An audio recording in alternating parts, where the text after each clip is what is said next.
Welcome to this Free Market Roadshow. We had been on tour for a couple of days. First session in Skopje on Monday, second extremely successful in Zagreb, and yesterday at the University of Montenegro in Podgorica, where we had 170 students eager to learn more about the financial crisis and about free market and what the future will bring.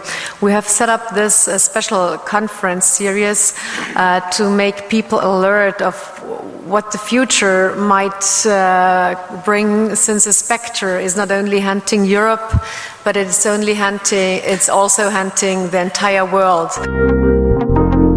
As far as I understand, this is a roadshow leading you through Europe. Now, this is Thursday, it must be Vienna.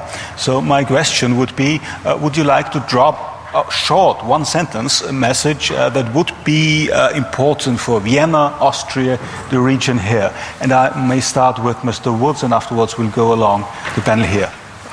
I'm caught off guard. I'm going to defer, because the idea of someone coming over from the United States right now and giving a one-sentence piece of advice to Europeans on how to change the economy is probably not a good idea.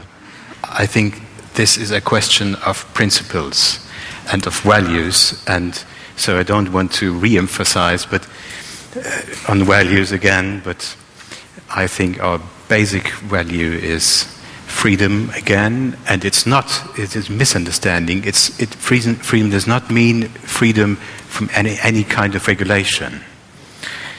So we need rules for freedom.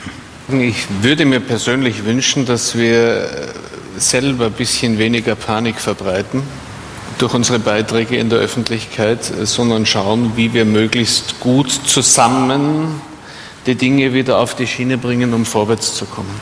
First of all, let us not hope for a quick fix, because hope is not a strategy. And speed, which has been one of the reasons, because speed prevents depth. So we should really look forward, not to hope for a quick fix, but rather be aware that a pregnancy takes 9 months, irrespective of how many doctors are there, and that this recovery, as Dan said, and I'm absolutely with him, will take longer than expected and can only be solved if we are responsible for what we can do, because we are not big politicians.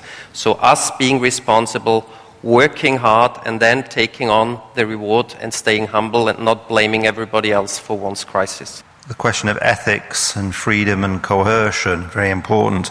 But I suppose, from my perspective, the problem is that people like Smith, Hume, Schumpeter, Hayek, Keynes, even Marx, never envisage that we would have a system that was so deregulated, uncontrolled, and one in where the ego had taken over, and the ego had not been put in with parameters.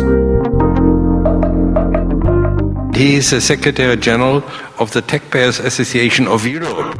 You have a special point of view, and I'm sure you will tell us something. I would just want to point out some figures, because from us as taxpayers, we have to pay the bill, and that's a key message, and that's why we have to take care. And if you look at your increasing debt and the German debt and other countries, who is paying back the money? That's a very important question. I think our children and the children of our children say we have to pay it back, and it's for them the space for innovation and investment is a horror.